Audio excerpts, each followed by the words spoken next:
नमस्कार, आप देख रहे हैं पी7 भारत न्यूज। धूमधाम से मनाया गया सम्राट अशोक का अवतरण दिवस।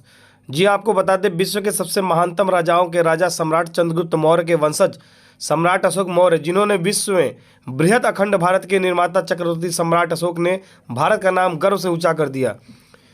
परमहंस स्कूल विजयपुर में कार्यक्रम आयोजित कर कार्यक्रम संपन्न किया गया। भारत को एक सूत्र में बांधकर विश्व में सबसे महान साम्राज्य की स्थापना की, जिन्होंने अपने शासनकाल में पशु पक्षियों की हत्या पर पूर्णतया प्रतिबंध लगा दिया और उसके इलाज के लिए विश्व का पहला पशु अस्पताल चिकित्सालय का निर्माण कराया। अपने साम्राज्य की बलि चढ़ाकर मानव कल्याण के लिए समर्पित अपने जीवन को ऐसा किया महान साम्राज्य एवं महान राजा की अवतरण दिवस पर उन्हें शत शत नमन किया गया। महान सम्राट अशोक के चित्र पर पुष्प अर्पित कर उनके प्रभावशाली कार्यों पर प्रकाश डाला। मुख्य अतिथि ने कहा कि वर्तमान सरकार को जल्द से जल्द जाति जनगणना करवा लेना चाहिए।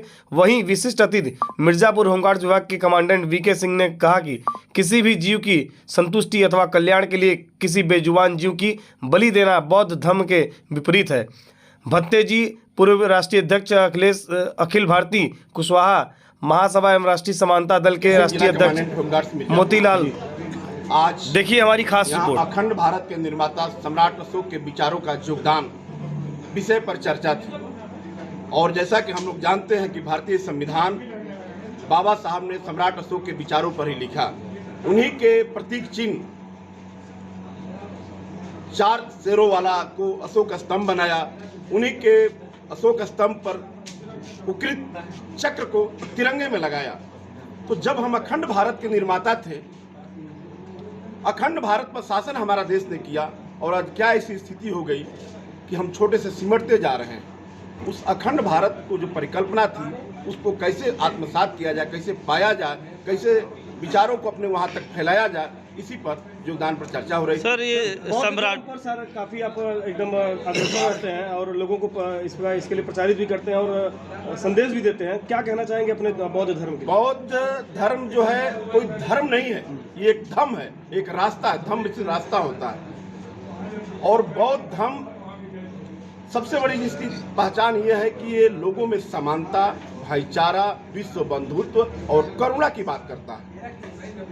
ये न ऊंच नीच, न जात पात, न छुआछूत की बात करता है। इसीलिए मैं इसको पूरा विश्व मानता है। आज 68 देश गौतम बुद्ध जी के विचारों को मानता है। मान्यवर अशोक सम्राट जी सम्राटों के सम्राट थे, लेकिन न तो उनके नाम पे कोई छुट्टियां है और न तो इस देश में कोई मूर्ति उनकी बनाई गई है। नहीं, सम्राट अशोक सम्राटों के सम्राट तो हैं ही, इसके अलावा सम्राट अशोक महान, द ग्रेट अशोका कहे जाते हैं। ये विश्व में सिर्फ एक ही व्यक्ति को प्राप्त है, द ग्रेट अशोका, क्योंकि इनके विचार लोक कल्याणकारी थे और वसुधैव कुटुंबकम के जनक थे, जिन्होंने पूरी प्रजा को अपना संतान माना।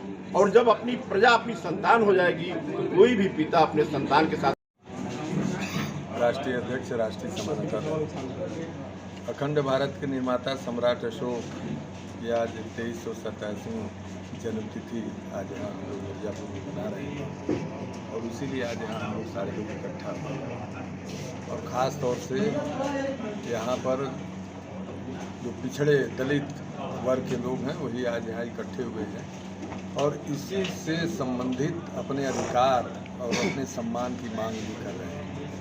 और हर हालत में सरकार को जातीय जनगणना करा करके भारत के कोष को उसी अनुसार वितरित करके सबको एक साथ आगे बढ़ाने की मांग करते हैं। सर, जाति जनगणना जो आप लोग कराना चाहते हैं, उसका मतलब ये समझा जाए कि आगे आने वाले चुनाव में आप लोग समीकरण बैठाएंगे? समीकरण बैठाएंगे और हम ये मांग करेंगे। हम चाहते हैं कि अगला जो चुनाव हो वो इसी पर हो कि सरकार जातीय जनगणना कराएगी और पिछड़े दलितों के अधिकार और सम्मान को दिलाने का काम करेगी।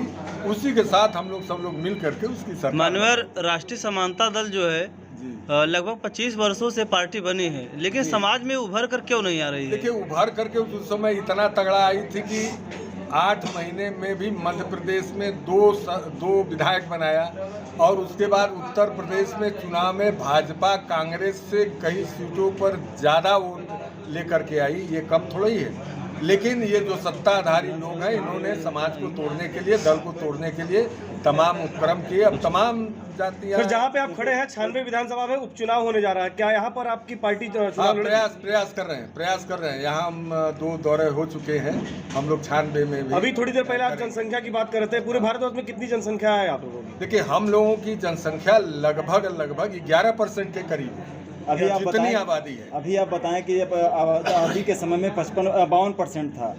पूरे पिछड़े वर्ग, पूरे पिछड़े जात की मैंने बताया। 1931 में जब 33 करोड़ देश की आबादी थी, तो 52% पिछड़े वर्ग की उस समय आबादी थी। आज का समय इसमें आज समय तो हम समझते हैं 52% से ज्यादा पिछड़े वर्ग की आबादी है, और आधी आबादी को सरकारें नाराज कर रही हैं, उनकी जाति जनगणना नहीं करा रही है। एक तरह से कहिए उनका उपेक्षा किया जा रहा है। उपेक्षा किया जा रहा है, इसलिए हम लोग चाहते हैं कि हर हालत में जाति जनगणना होनी चाहिए।